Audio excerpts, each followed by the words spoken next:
Good morning and welcome to Let's Talk Autism with Shannon and Nancy. I'm Nancy Alspaugh-Jackson. And I'm Shannon Penrod, and glad to be here with my good friend. Glad to be here with you. And this is our last LTA of the year. Oh, is it? It is. Okay. And because next week we're off between Christmas and New Year's. Right. And then we'll be back in January. I don't Okay. know whether it's the second week or the third week we're Okay. back. But so this is it. This is the capper for 2019. We've got a full show. Yeah, we have a lot. We have 3 guests today. Yes. And so we're going to get right into some of the in the news stories. Yes. Now that I've shuffled all of my papers, Now I that don't you've have anything in shuffled front them of me. So, big topic this week. There was an article that was done suggesting that maybe the research that we're doing in autism, in the field of autism, isn't hitting the place that it needs to Right, hit. right. That helping families deal with the disorder should be made a focus as opposed to a lot of the other type of research that's being done. Absolutely. And,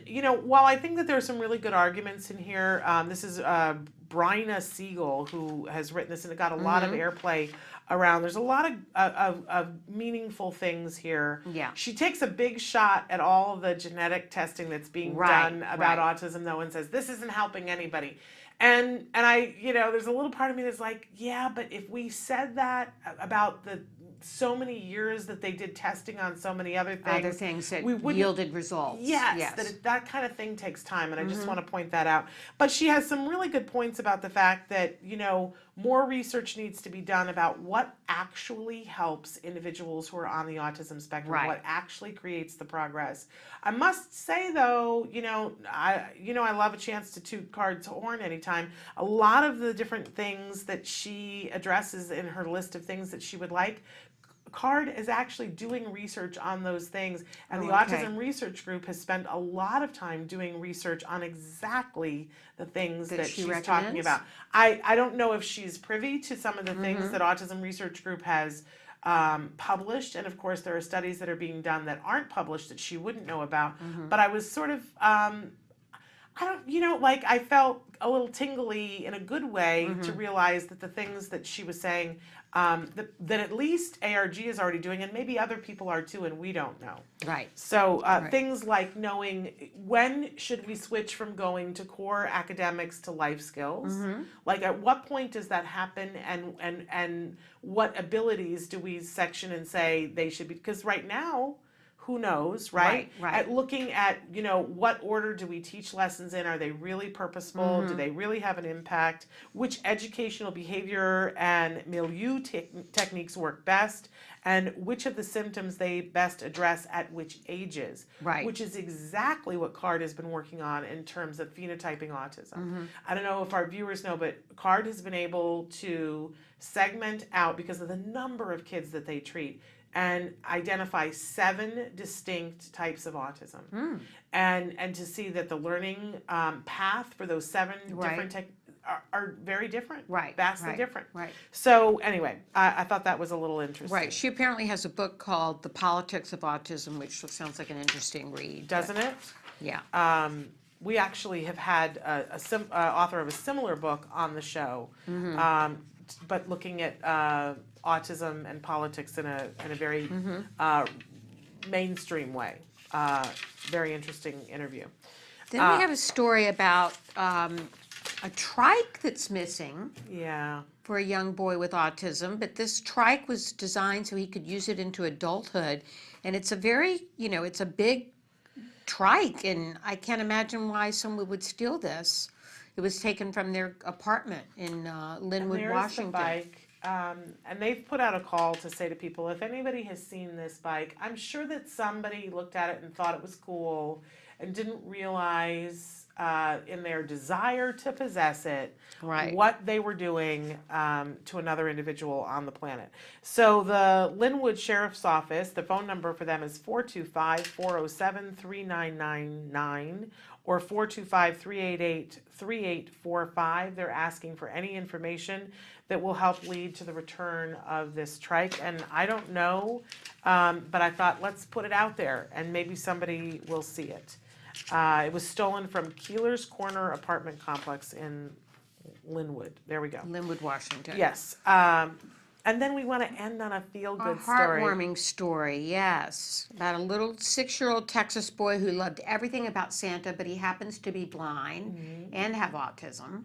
Yes. And his mom took him to see Santa, and the Santa was particularly wonderful and sensitive. He showed him the eyes that twinkle. He had him touch him Yeah.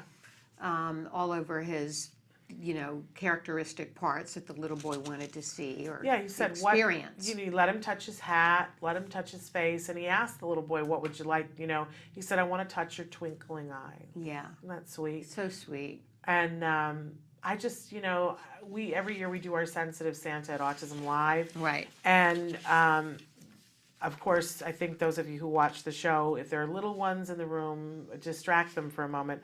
My husband is the Santa at Sensitive Santa, and my husband is a professional Santa person. And I said to him last Saturday when we were in the middle of the event, and I said this last week, that at a certain point I just said to him, I have never loved you more than I do right now. Right. Because there is something about a man who's willing to put on a suit and be there for children and be patient. Like, we've all met Santas that were just, the Santa who was doing it because he was getting paid, whatever, and done. But, as I watched these kids come in, and my husband has been trained that he sits very still and lets the children come to him. And he puts his hands in this very passive way, and the children come right up and put their hands in his hands, and he's very quiet and listens to them, and just the look on their faces and the look on his face as he's so into talking to them, it's magical. I'm sorry, the suit is magical. And I love it when we see these stories of good Santas that are there for our kids on the autism spectrum. He also got to feel a reindeer. They had a taxidermy reindeer set up that he went over to feel. Yes, he said he wanted to touch a reindeer, and Santa was like, "We just happen to have a taxidermied reindeer." That part is not my favorite part, I have to say. I'm not about the taxidermy. But anyway, we have got 3 amazing guests, and we're starting with Lee Hirschfeld, who is from the Autism Research Group. Okay. I was just talking about them. We have a new segment here on the show where we're welcoming experts from the Autism Research Group to sort of, I don't want to say dumb the science down for us, but to explain to us, because the science is research. oftentimes confusing. Yes, for us. Yeah. to explain it to us so that we can understand it. So we're going to take a quick break and get Lee with us, and then we're going to hear about some research that we want to know and have it explained to us. Stick great. with us. Welcome back. So thrilled that right now joining us on Skype and via the phone, we have Leah Hirschfeld, and she is a behavioral therapist in our Richmond office. She is a part of the Autism Research Group. She's worked in the research team part-time, also doing therapy with a number of clients, and we are just thrilled with this new segment that we've started on the show where we have experts in research taking apart research for us and explaining it to us. Decoding it to us. Exactly. Lay people. So that we can understand it. So Leah, welcome to Autism Live. Thank you so much for having me on the show. I'm really excited to be talking today. Ooh, that's me. That is you. Isn't it exciting? About some of the research that's being conducted with individuals diagnosed with autism.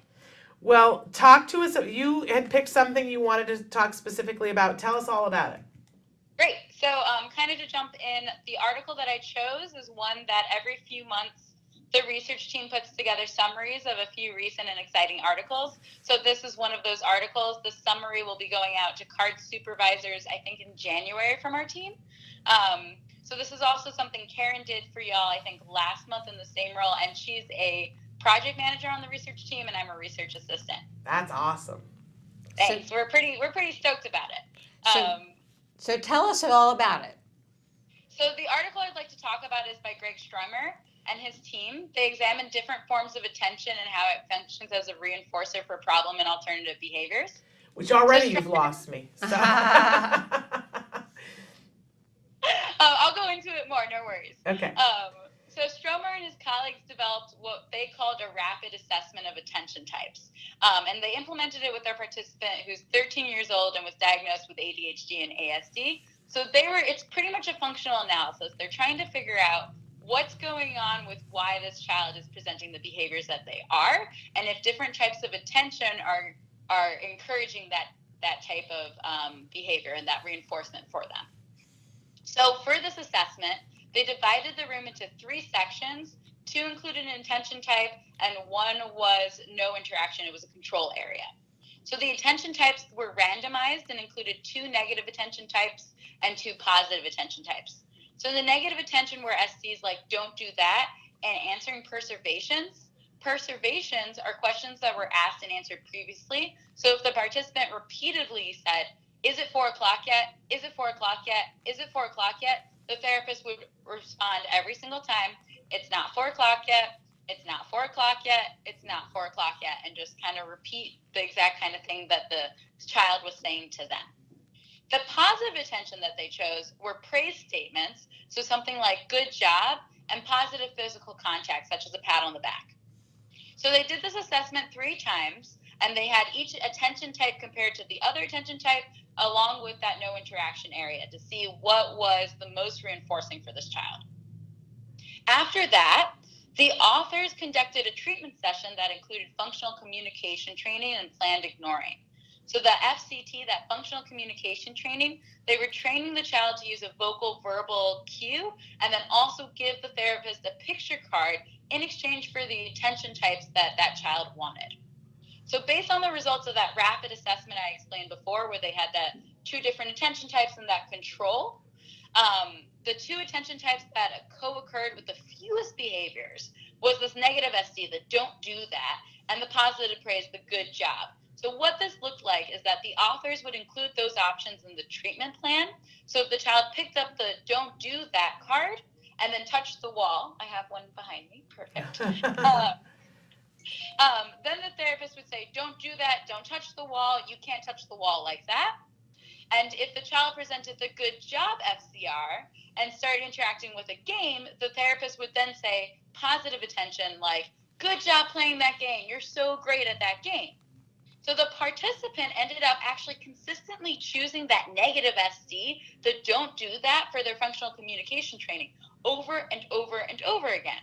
So the authors implemented schedule thinning halfway through the study, so that negative SD, that don't do that, was no longer available to the participant, and the participant only had the positive good job praise as an option for reinforcement.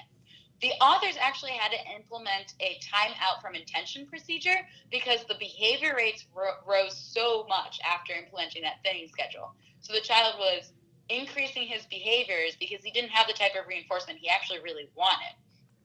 Why do we care? Like, why is that important other than, like, that's kind of neat? So I'll start by saying, like I was introduced, I used to be a therapist, and I always use positive reinforcement and saying great job and the positive physical touches of high fives and things like that with my clients. However, praise as a form of attention may not always be functionally equivalent to the form of attention maintaining the problem behavior. So it wasn't really praise that was doing it for this kid. Assessment of attention types may be needed to identify forms of attention that most likely reinforce alternative behaviors. There were some limitations to the study. Anytime you see research, you should always kind of put that critical hat on and be like, can I always trust this? This was a really good study, but the biggest limitation was it was only 1 kid. So we can't necessarily say this is true about all kids. This is true about all kids with autism. It was an excellent study done, but only with 1 participant. So it is a limitation. Anyway, that's it on my end. Thank you so much for having me. It's really exciting to get to talk about the research we read. And you guys should see a summary coming out, I think, in January. Very cool. That should have this article on it, along with a few others. And please reach out to me or the rest of the team with any questions, any thoughts you guys have, any comments about anything. Fabulous. Thank you So so can much we for ask having me on the show. questions? Mm. Can I ask you a question? So Yes, I want to make sure that I got it, because it sounds, I'm not sure that the study was about this, but it sounds, because we know we've had kids that will perseverate on things, and it's really hard to break that up. But it sounds like to me that the negative attention was what was maintaining the perseveration. Is that right? Yeah, that's absolutely correct. Okay. Yeah. So it was that negative attention, and then they had to really work pretty hard to get the positive attention to be something the child wanted. I see. And so you know, as you said, this isn't going to apply to all children, but my takeaway for that is that when we as parents say things like "don't do that," we're just making the problem worse. Because the negative attention is reinforcing. And instead, we have to work twice as hard to get them to want the praise for doing something else. Right. Absolutely, yeah, that's spot on. And like you said, there's a caveat. This was one kid, but that's exactly spot on. Yeah. Okay, that's good to know because we all do that. Yes. We all say, "Don't do that. Don't do that." Wyatt has Stop started doing it." recently in mimicking a friend who is hand flapping. Great. And I've heard people say to him, "Don't do that," and I've said, "Don't do that. Yeah, Don't that's not tell him helpful. not to do that." No, it's not helpful at all. All right. Well, this is very useful. Yes. Thank you, Leah. We're so glad to have you, and thank everybody on the team. We're excited about this new segment, really. Thank you guys so much for having us. We love it. All right. Have a You good one, y'all. take care. Happy New Year. Thanks, you too. Bye-bye. Okay, that was I'm because in the middle there I was like, am I getting this? Right, I'm me not too. sure. Yeah. I'm Yeah, not. I think but we got then- it, though. And then it was I think like we we got it. brought it home. That always makes me excited. Okay, Okay, we've got a great guest. Yes, we're going to take a break because we're going to come back with Brian Harrett, who is known as the Autism Cop. And Brian has been training those first responders and others to deal with individuals on the autism spectrum. He has a son with autism, so we're going to talk to him about We're going to take a break and we're going to figure out how to clone him during the break. Yeah. And then we'll come back with him live in the studio. So stick with us. Okay. And we're back, and as promised, we have our special guest, Brian Harrett. And Brian, we want to hear a little bit about your background. You're a retired police officer from the San Diego area, but you've been very busy. Tell us about what you've been doing. You're not exactly retired. No, ma'am. I actually retired about 7 years ago. Since that time, I worked for a while for the County of San Bernardino. I worked for Legoland, California, and most recently I'm the manager of public safety at the Saboba Indian Reservation. So that's my full-time day job. Okay, but you have, in addition to that, sort of a passion. You have a son with autism. Tell us a little bit about him. We call him Little Brian, although he's probably bigger than me now. Okay. He is 16 years old. He's really kind of our whole family's our inspiration, I guess. Started my journey with autism. He was a little under 2 years old when he was diagnosed with, at that time, what they told us was severe low-functioning autism. It took me about 1.5 years to realize that there was a real need for training with law enforcement because my cop buddies and I didn't understand. And I knew when he was diagnosed, I didn't know anything about autism. I didn't know what autism was. And so this is a passion of yours now, trying to help other police and first responders to understand what this is and how they need to conduct themselves in the face of dealing with someone on the spectrum. Absolutely. I think cops, you know, all of us want to help people as law enforcement officers. The sad part is that there is no training for us in what is autism and how to deal with it. And then when officers are responding to residences or running into people on the street with autism, there is no reference material or how to do that. And so many families like mine, we struggle, you know, we still have our struggles. You know, and with Brian being 6 foot tall and 230 pounds and my wife being much smaller than that, you know, he can get you know, aggressive, and we looked at what's going to happen when law enforcement comes to my front door, and what do we do? And that started with a passion project for me to train. We looked at every person that we thought Brian would run into, and could I help train them about Brian? And that's kind of, over the last 9 years that I've been doing this, turned into, I think every person with autism is my kid. So I'm training the whole country, or doing what I can to train as many cops and first responders as I can. What do you see as some of the biggest issues? Besides, obviously, aggression can be a big issue, but what are some of the other issues? Aggression is a huge one.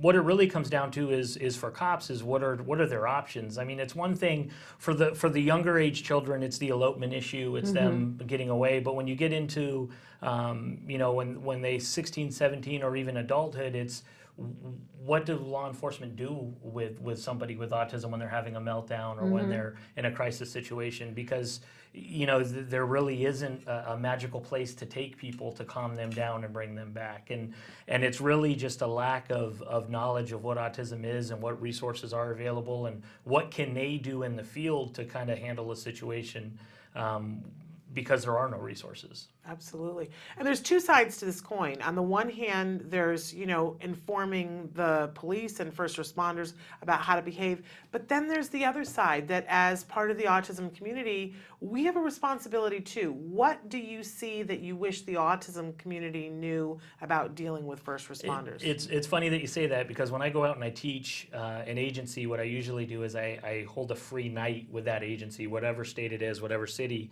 and we invite the local autism community to bring their loved ones and them out, and I have them kind of intermingle with law enforcement. My wife came up with this quote that I think is brilliant, which is, we call it, we bridge the gap. We're bridging the gap between law enforcement and autism, and a big part of that is the families.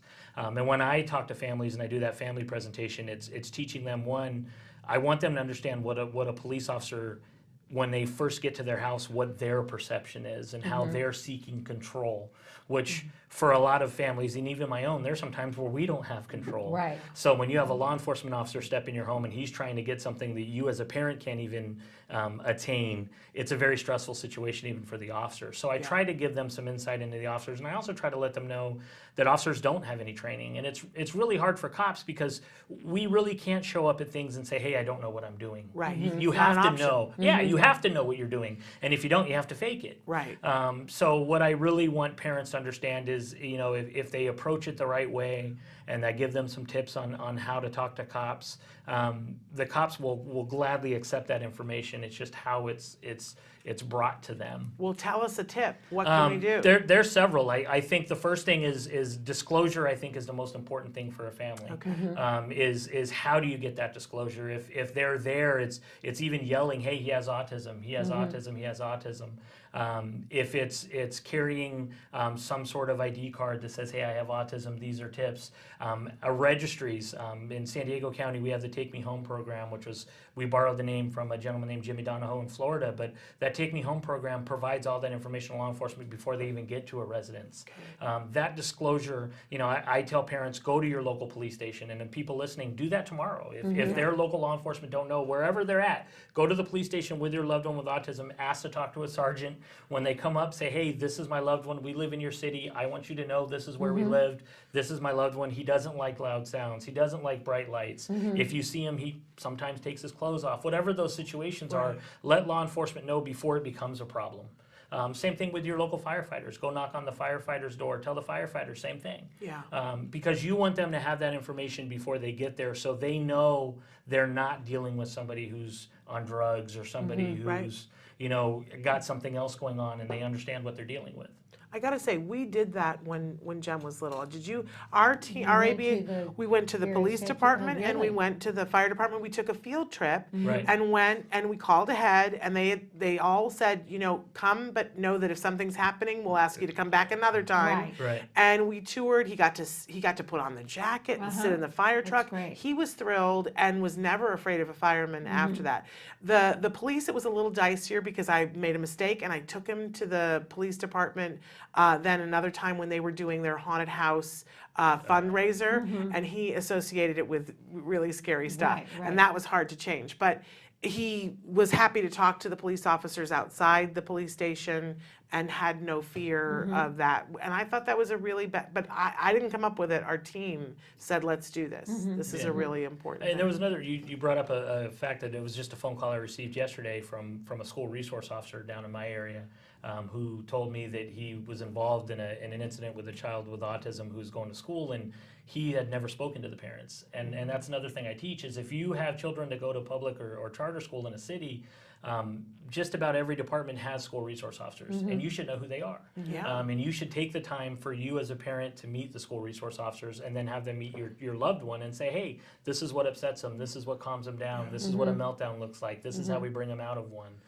these are the tips that work for us at home because it's your child's safety. And I mean, there's a life at stake in some cases. We've seen this from time to time. So Absolutely. take the time. Don't wait for somebody to come and do this for you. Take the time to do it for yourself as a parent. Talk to us about your upcoming projects. I'm working on several. I was contacted actually about a year ago by a really good company called Blue 360 Media, and they came to me because what they do is they provide training publications and reference publications to law enforcement.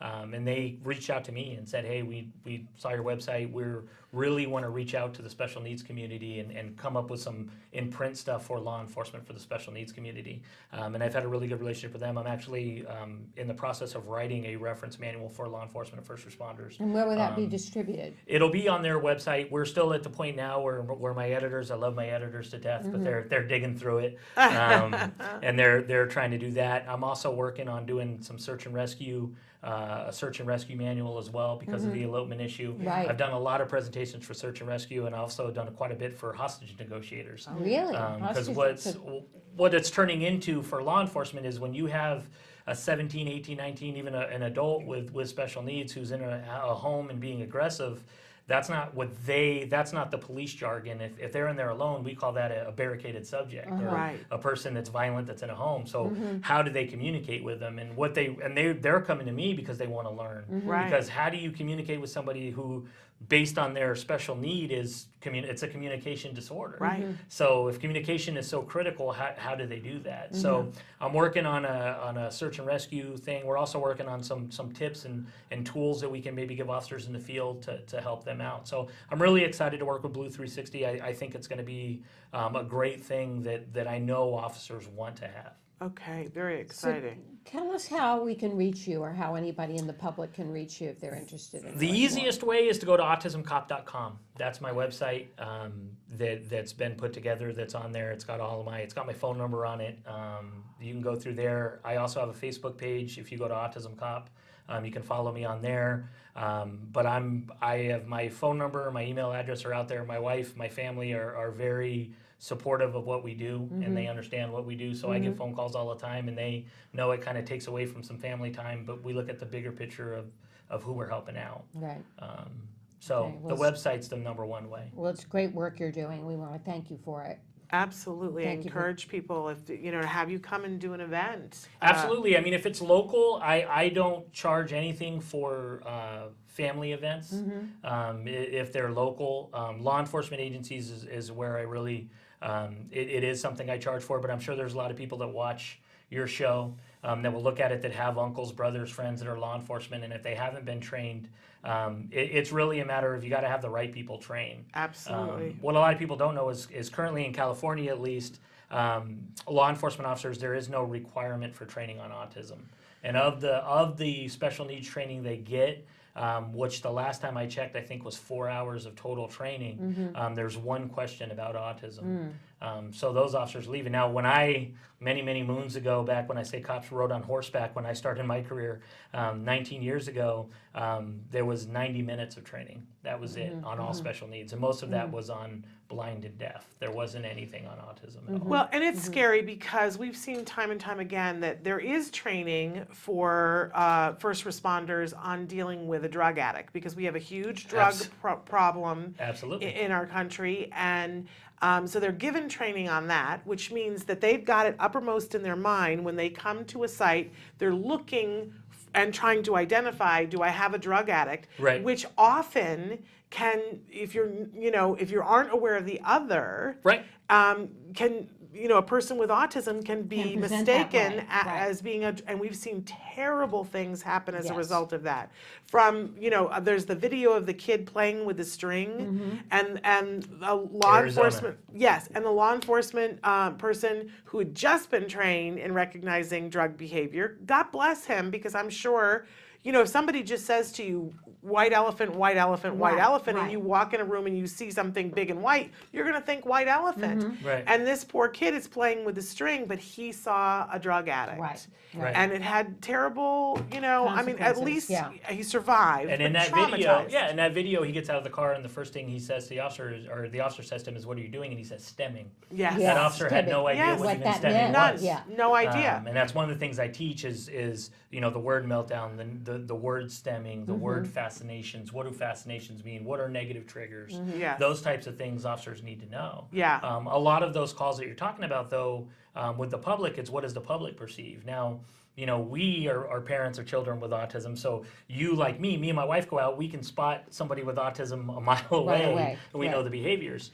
But our neighbors probably wouldn't. And when the neighbors call, what do they see? Now, when my son Brian, when he's stemming or when he's aggressive, I could see how somebody who didn't know him or know he has autism would say he's on drugs. Right. It's And a understandable. lot of times when the public calls in, I'll tell you as a cop, the most common suspicious person call we get is when the public calls us, say, hey, there's a person in my neighborhood, this is what he's looking like, he's on drugs. Right. So now when the officer's responding, they've got in the back of their mind that, hey, this guy's on drugs. Right.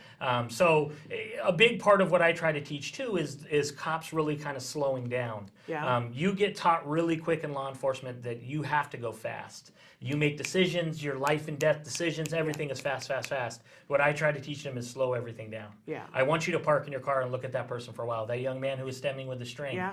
I wanted that officer to sit there and watch, because if he would have watched him for another maybe a minute and a half, maybe he would have saw something that's, hey, this kid's not huffing paint.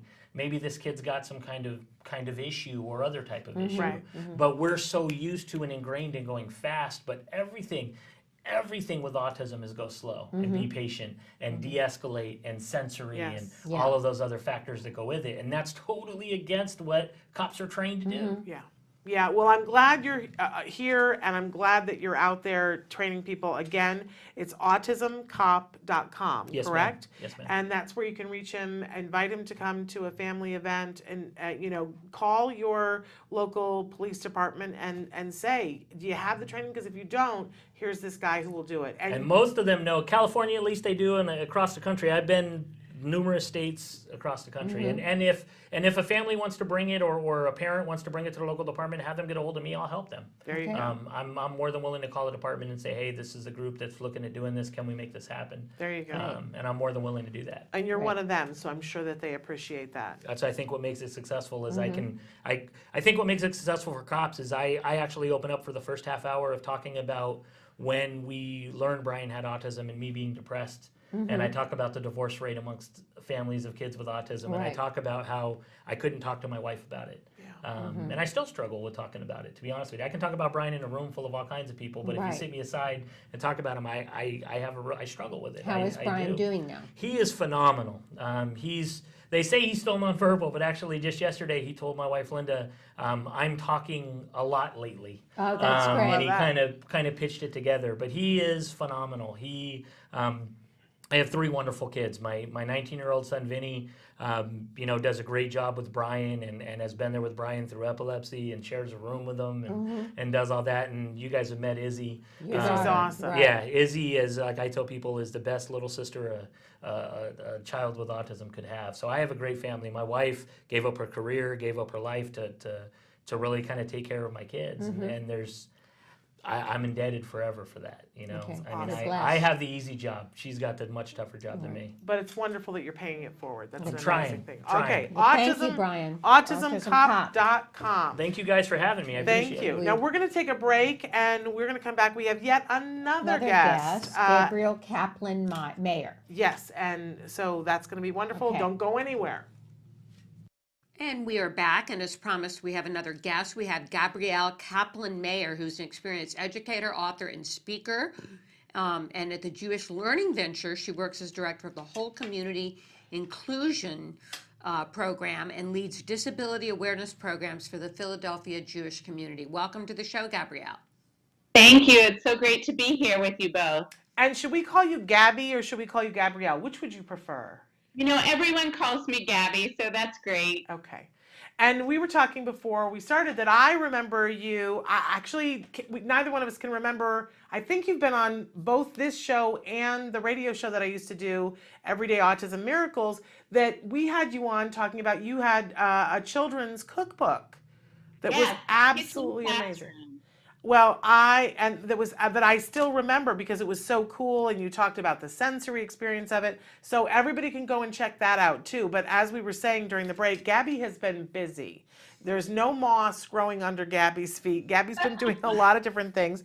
And one of the things that you have done is a new journal that's called Reflection, Expression, and Courage. Talk to us a little bit about what that is and why each and every one of us should have one. Sure. So I have my copy right here, by the way. You can find it on Amazon. And I wrote it because I felt that parents need a place to have just honest expression, to be able to write what's on your heart, what's on your mind. We are all so busy. I know we don't all have time for therapy. We don't all have time for long phone calls or coffee dates with our friends.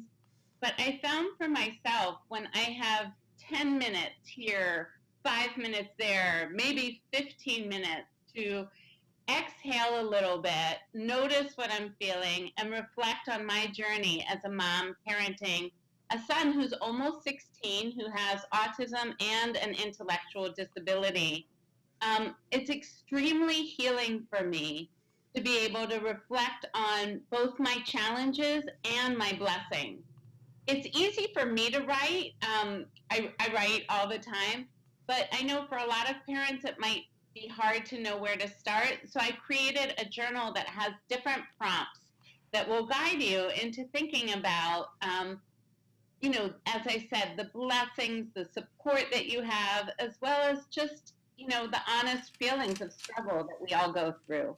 I just think this is so important. It is important because a lot of us don't take the time to process our thoughts. And years ago, I'm sure there were a lot of us in Los Angeles, well, around the world. There was a book called The Artist's Way. Did you ever? And there was a thing where every morning you had to sit and write 3 pages, and you called them your morning pages, and you would write.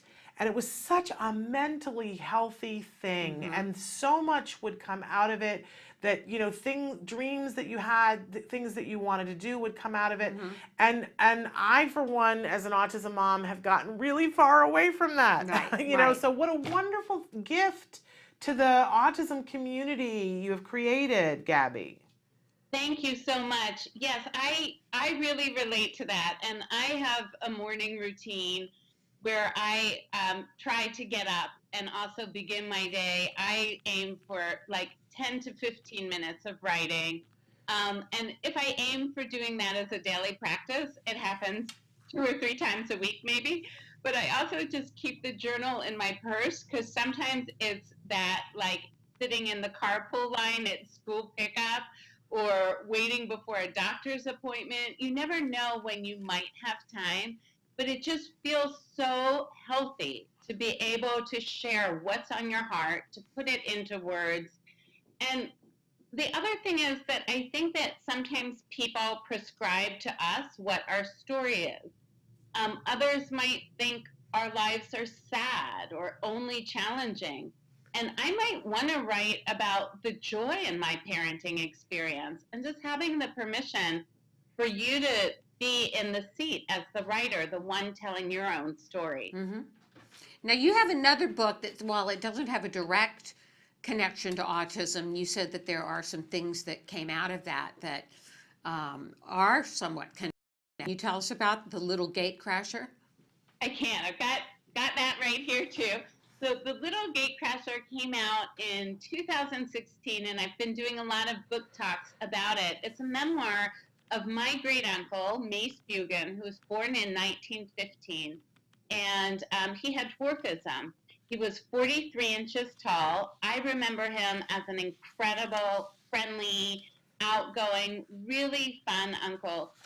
And we wanted to capture his life story because it was so extraordinary. He did many amazing things, including becoming a self-made millionaire in the real estate business, having grown up in the Great Depression, And he, all his life, there was so much stigma and prejudice in society against people with any kind of difference when he was a young person and an adult. And I think he easily could have retreated, he could have hid, and instead he really put himself out there, even though he faced being stared at, he faced taunts. And to me, this was an important message to make everyone in society mindful of just understanding that as human beings, there are all kinds of varieties and differences that we have. I have had many times, and I'm sure you both have, and every autism parent has had times when you've been out in public with your child. Maybe a meltdown's going on.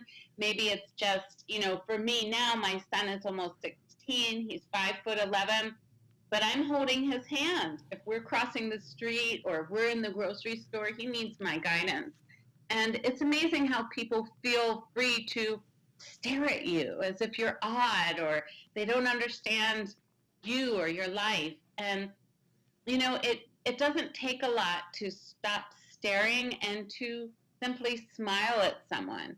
And so I think my uncle was a champion of just being who he was, despite the fact that the outside world could be very cruel to him. Right. So he was an inspiration for you. And you said that your great grandmother was a role model for being an advocate for her son. She was born at a time when so many families were told to simply put a child away if they had any kind of disability. She not only didn't allow that to happen, she raised her son with unconditional love. And I think that was what fueled him to go to school, to succeed, and to, live a meaningful life. Mm-hmm. Okay. Well, where can we get both of these books? The journaling book, Reflection, Expression, and Courage, and The Little Gatecrasher.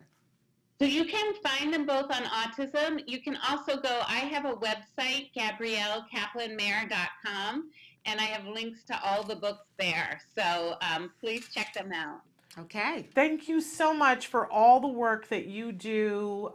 You are such an advocate. You speak, you write, you've got these books out there. And if people want to book you to come and speak, where should they get a hold of you, Gabby? They can also go to GabrielleKaplan-Mayer.com. You can check out the Little Gatecrasher, has a Facebook page. You can find me on Twitter. But really the website, GabrielleKaplan-Mayer.com, has my email and contact info. And I love to come out and speak for communities. Okay, great. Well, thank you so much for your everything work. that you do and for My joining Good us. to have you on the show. For having me. All right, you take care. Bye-bye. Okay, Bye. I think we're close to out of time. We are very close to out of time, gonna and talk we've got about a tomorrow's show? ginormous show tomorrow. And so forgive me if I forget something that's going to be on. But one of the things that I love that we're going to have on from our toy guide, there's a company called Brickful Things that they make custom necklaces out of different toy pieces, Right. including out of bricks made by companies that we know the name of. I don't know that I'm Okay. allowed to say, Okay. but they're like so clever. And if you have a kid or an adult, I've got a brother-in-law who just he's in his 30s. I think he just turned 40, and he loves all things bricks, right? Okay. And so you can get cufflinks made, you can get necklaces made. So we're gonna have him be on the show.